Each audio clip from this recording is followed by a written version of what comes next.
Kadri park Mangaluru ನಗರದ ಪ್ರಮುಖ ಹಾಗೂ ಅತ್ಯಂತ ಹಳೆಯ ಉದ್ಯಾನವನ. ಸ್ಮಾರ್ಟ್ ಸಿಟಿ ಯೋಜನೆಯಡಿಯಲ್ಲಿ ಈ ಪಾರ್ಕ್ ಸುತ್ತಮುತ್ತ ಹಲವು ಅಭಿವೃದ್ಧಿ ಕಾರ್ಯಗಳು ನಡೆದಿವೆ. ಹೊರಭಾಗದ ಅಂಗಡಿಗಳಲ್ಲಿ ವಿವಿಧ ಮಳಿಗೆಗಳು ಕಾರ್ಯಾಚರಿಸುತ್ತಿವೆ.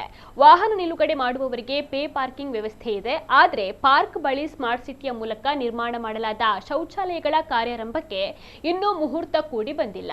ಮಳಿಗೆಗಳು ಆರಂಭಗೊಂಡು ಹಲವು ತಿಂಗಳುಗಳೇ ಕಳೆದರೂ ಕೂಡ ಮಳಿಗೆ ಸಿಬ್ಬಂದಿಗೆ ಮತ್ತು ಗ್ರಾಹಕರಿಗೆ ಉಪಯೋಗಿಸಲು ಶೌಚಾಲಯ ಇದ್ದೂ ಇಲ್ಲದಂತಾಗಿದೆ.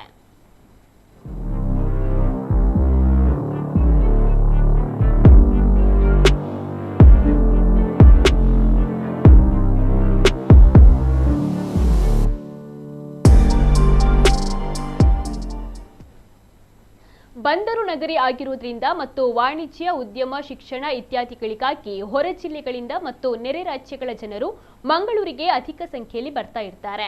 ಅತಿಥಿ ಸತ್ಕಾರಕ್ಕೂ ಹೆಸರಾಗಿರೋದ್ರಿಂದ ಪ್ರವಾಸೋದ್ಯಮವು ಇಲ್ಲಿ ಬೆಳೀತಾ ಇದೆ. ಕದ್ರಿ ಪಾರ್ಕ್ಗೆ ಪ್ರವಾಸಿಗರು ಮಾತ್ರವಲ್ಲ, ನಗರದ ನಿವಾಸಿಗಳು ಕೂಡ ಭೇಟಿ ನೀಡ್ತಾರೆ. ಬೆಳಿಗ್ಗೆ ಹಾಗೂ ಸಂಜೆ ಹಿರಿಯ ನಾಗರಿಕರು ಸಹಿತ ನೂರಾರು ಮಂದಿ ವಾಕಿಂಗ್ ಅನ್ನು ಕೂಡ ಮಾಡ್ತಾರೆ. ಫೋಟೋಶೂಟ್ಗಳು ಕೂಡ ನಡೆಯುತ್ತವೆ. ಪಾರ್ಕ್ಗೆ ಭೇಟಿ ನೀಡುವ ಜನರಿಂದ ಪಾರ್ಕಿಂಗ್ ಶುಲ್ಕ ವಸೂಲು ಮಾಡಲಾಗುತ್ತದೆ. ಇಷ್ಟೆಲ್ಲ ಇದ್ರೂ ಕೂಡ ಹೊರಭಾಗದಲ್ಲಿರುವ ಶೌಚಾಲಯವನ್ನ ಸಾರ್ವಜನಿಕರ ಬಳಕೆಗೆ ಮುಕ್ತವಾಗಿಸಿಲ್ಲ.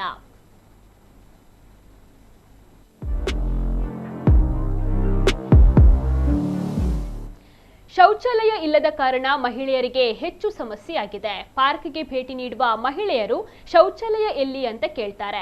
ಸ್ಮಾರ್ಟ್ ಸಿಟಿಯವರು ಕಾಮಗಾರಿ ಪೂರ್ಣಗೊಳಿಸದ ಕಾರಣ ಸಾರ್ವಜನಿಕರು ಶೌಚಾಲಯವನ್ನ ಬಳಸದಂತಹ ಸ್ಥಿತಿ ನಿರ್ಮಾಣವಾಗಿದೆ.